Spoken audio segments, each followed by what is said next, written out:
The first time we played the forest, I couldn't sleep for days. So you can imagine my reaction when he was like, remember that game with the scary spider women and beef jerky monsters? Well, it had a baby. And it's a boy! Whoa! Where did you come from? He picked up the burning cannibal. Jesus, Taryn.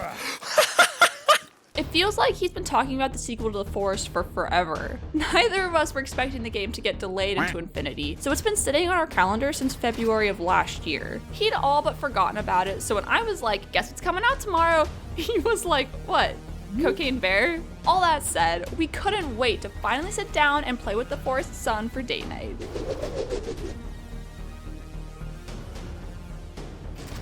A quick spoiler warning before we officially get started. If you've been waiting for this game as long as we have, you may want to go and play for yourself before watching this video. Date. Night.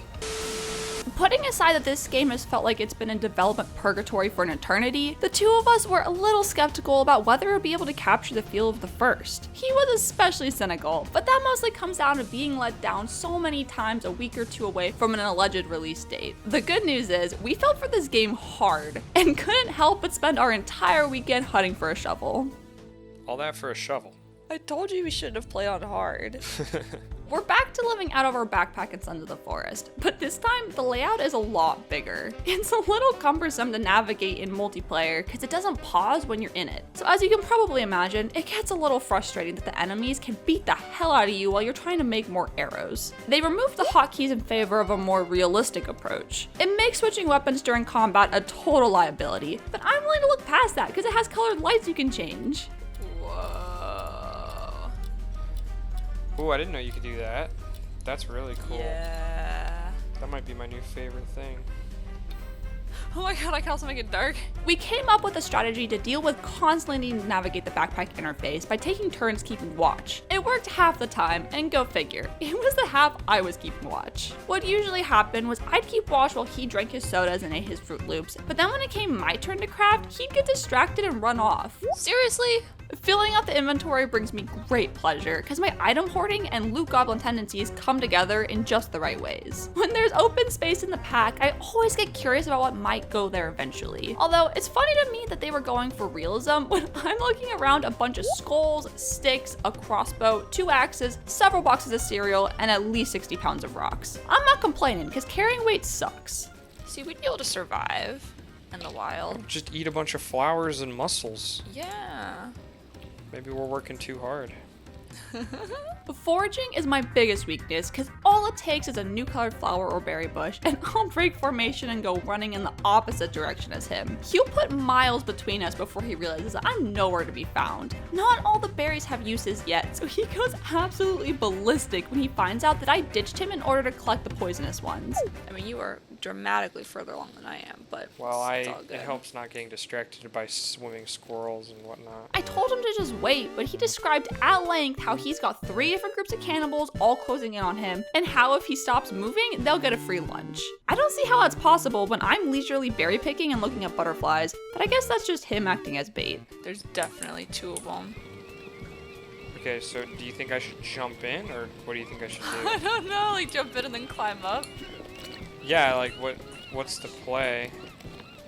Just don't shoot me, yeah? Getting around takes absolute ages in this one. The world is much bigger, but it's not completely filled out yet, so there's a lot of distance between points of interest. It's especially bad when you don't really have a destination in mind like the 2 of us, and just start wandering in one direction. I made it! Oh my god, it is really cold up here. My stam bar I'm at the highest point is like in the entire getting game. shredded right now. Hello there! We literally became that kid who spent all day climbing to the top of the big hill so he could spend 30 seconds sledding back down, and it was totally worth it. She's coming down. Ah, Oh, look out for the there's trees! Oh my god, you got so Watch much out air for too. that tree. Whoa! Oh my god, you almost... Oh, if that hadn't been there, you totally would have kept going. Since it takes a lot of time to get from point A to point B, saving often and frequently is super important. The game is still in early access, and unfortunately, we learned the hard way why it's important to save every chance you get. Shit. Uh-oh. Nothing takes the fun out of a game like walking aimlessly for half an hour to find something really cool, and then losing all the progress because your girlfriend tried adjusting her render distance. It's just frozen. I can't click anything. When was the last time we saved? Finding stuff isn't really the hard part, it's finding your way back to the stuff that gets tricky. After a disconnect, it's quite the task trying to reorient ourselves because we tend to just walk from one interesting thing to another. They gave us a GPS this time around, which makes a world of difference, but without a compass, the two of us are constantly arguing about what north means. Okay. Okay, lead the way. Oh, it's that green thing that we. Yeah, we're gonna go to that green thing first. Okay. It's actually kind of a ways north of that. I kind of misread the map. So when you say north, are you just looking at the GPS and looking up? Oh, hush. I think my favorite part of this game was how lost we were all the time. We know the peninsula of the original forest like the backs of our hands. Well, at least one of us does. Having a brand new map to explore and never knowing what's around the corner at the end of a cave system makes every trip away from camp an adventure. There'd be big drop-offs that were clearly points of no return deep into the caves, and it was always ludicrous to me how he'd just hurl himself over them without a second thought. Maybe I'm playing it safe, but I always want to leave the option to leave the way we came in, just in case we run into something bigger and scarier than us before finding the exit. Does it even look like there's a way? I just don't know how to get back up if I jump down there, you know? Yeah. Maybe we can use our gun, like our zipline gun to get back up? Maybe? Alright, well.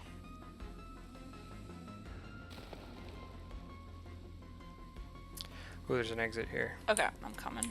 Sometimes a cave is just a quick walk in the park, but other times we round corner after corner and find more corridors that leave me wondering how much deeper could it possibly go? When we finally make it to the end of a tunnel, it's always a dice roll what's gonna be waiting for us on the other side. Is it nighttime? Is it daytime? Are there a bunch of cannibals waiting to ambush us? One time we popped out and an entire season had changed. Where are we? I hear cannibals.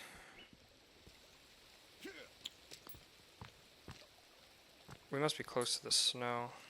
Yeah. We hated basing in the snow in the previous game, but in Sons of the Forest, even if you avoid the snow comes to you. We had no idea that there was a season cycle in this game, so we were completely unprepared for winter. Our characters were always cold and wet, and our stamina bars paid for it. I found out that there was a winter coat we could wear to help with the cold, but we couldn't find it anywhere. When we finally did, we slept at the tent next to it and woke up the next morning to all the snow thawing. Whoa, it's not snowy anymore. Ooh, we survived the winter. Just in time to get the jacket. Yeah, well. In the first game, my boyfriend loved playing with me because he'd order me to run off and fetch logs and sticks while he fumbled around building us log cabins and the like. This time around, I have way more time on my hands because my boyfriend has found a new girlfriend in Kelvin. The best part is, unlike me, he doesn't run into problems with the cannibals every time he goes out. The two of us can just build to our heart's content, and our deaf lumberjack will just keep chopping, no questions asked. I'm gonna give you a job just because I'm worried about your safety, okay? Get sticks and drop them here, okay? Make sense? Okay, good job. In a similar way, I always needed his help dealing with enemies, but have found a new bodyguard in Virginia. Stay the hell away from my girlfriend! Jesus Christ. Can't get anything done around here. When I'm out collecting materials and need an extra hand or three, she's got my back. Hi. Did she come back? Yeah, and she has fish. Did she bring the fish as a gift? Yeah. Good work. Thank you.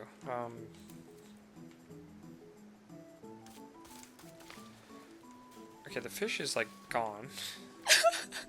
She's trying her best. Handing over my firearms to her was the best decision for the group, because I swear she has better aim than both of us. Not only are they being put to better use in her hands, but they aren't being fired at anyone on our team anymore either. What is that thing? Oh, did she just shoot you? The building in this one takes things to the next level. Before, you just set up a blueprint and get to building, but this time around, you're actually building with Lincoln logs. You've got to assemble everything log by log, so get chopping. This is like the ultimate Lincoln Logs turn. I love it. No more having a bunch of stuff suspended in midair. We've got to have support beams, scaffolding, and level foundations. We both spent about 2 hours experimenting with logs and building things up, just to tear them back down again. What am I doing? I don't have an answer to that, Terry. To add to the complexity, there are now like 8 different types of logs. You've got quarter, half, 3/4, and full lengths. And then on top of that, you have the split variations as well. Somehow we kept ending up with tons of quarter-length logs lying around, and I kept tripping over them and hurting myself or the furniture. The compromise was to stick them in the ground and pretend like it was some sort of defensive wall we were building that would probably never get finished.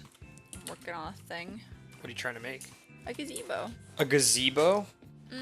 When it comes to assembly, we usually just take a full log, cut it to size, and then slap it wherever we need it. But we waste so many logs that way. The massive pile of firewood we've accumulated is just a painful reminder of that. Thank goodness we didn't have to cut them all down ourselves though. I could literally write an entire video on Kelvin and how much I love him. No, Kelvin!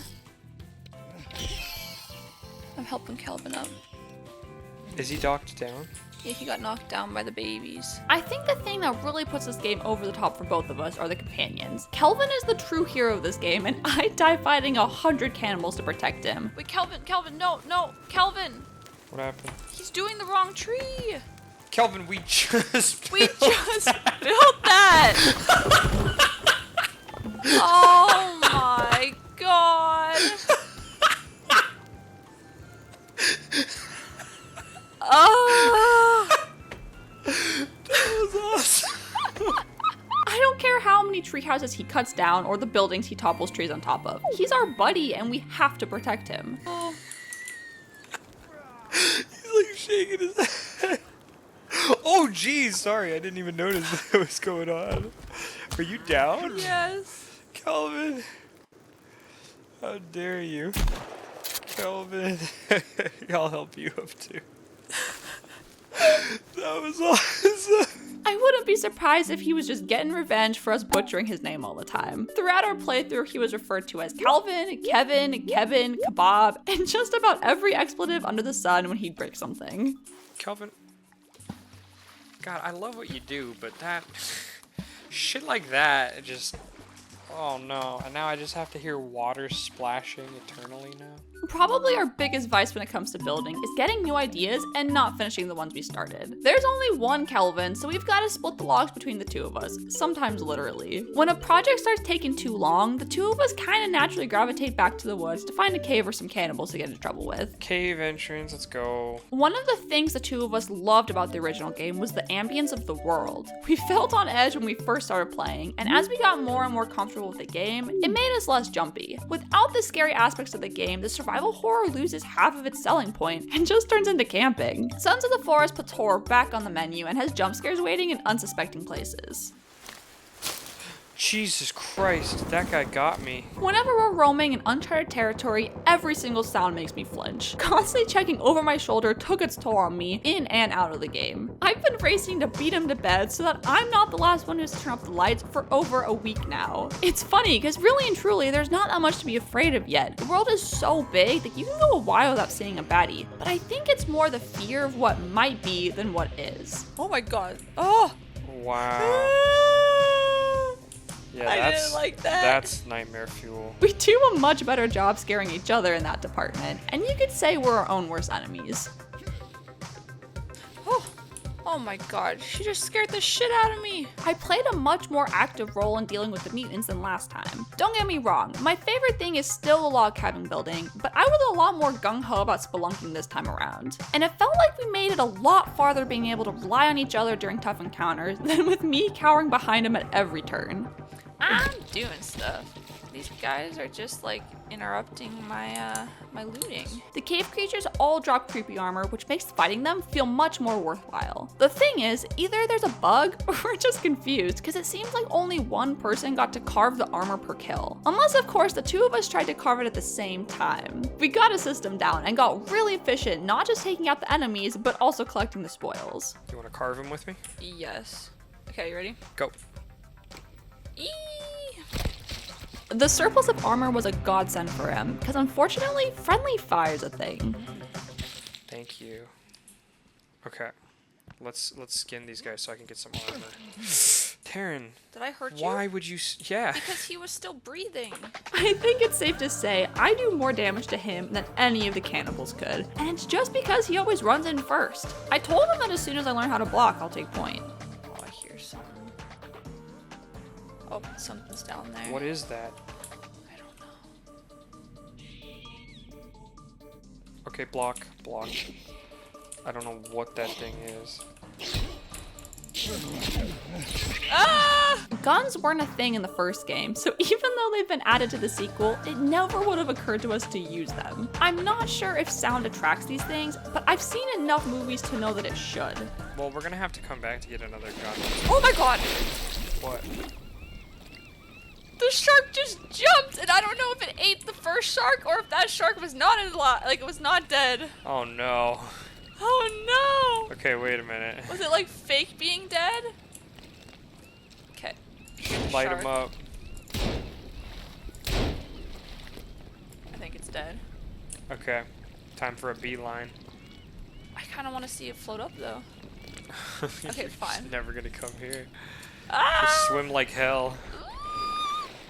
I'm beelining. My nerves are so Swimming high as right fast now. as you can. I am as fast as my creepy armor will take me. The two of us spent almost the entire game bashing the mutants with our axe and wooden spears. It was surprisingly effective considering those were some of our starting weapons. But I guess when all you have is an axe, all your problems start looking like trees. Oh, I got him. I got him, Taryn. I got the bunny.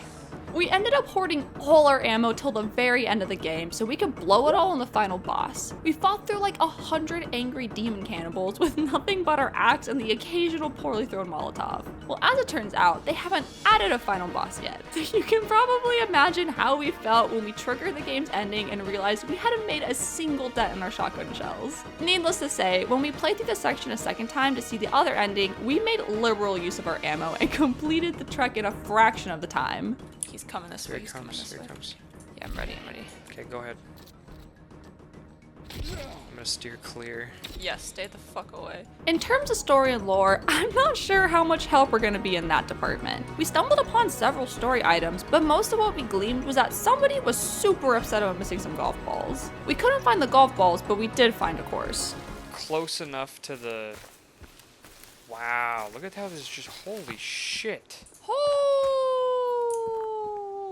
I think we found the golf course. In the last game, we were trying to rescue our son, but this one is a little more open-ended. We came to the island looking for some millionaire and his hot mutant daughter, but I'm not really sure who they are or why she knows ballet. Even after finishing the game, I couldn't tell you what happened. What does this have to do with cannibal golf? I'm sure it's only a matter of time before some video essay comes out explaining how crucifying demons and golf help save the world from disaster. But in the meantime, I'm more than happy to keep assembling Lincoln Logs and snacking on Cheerios.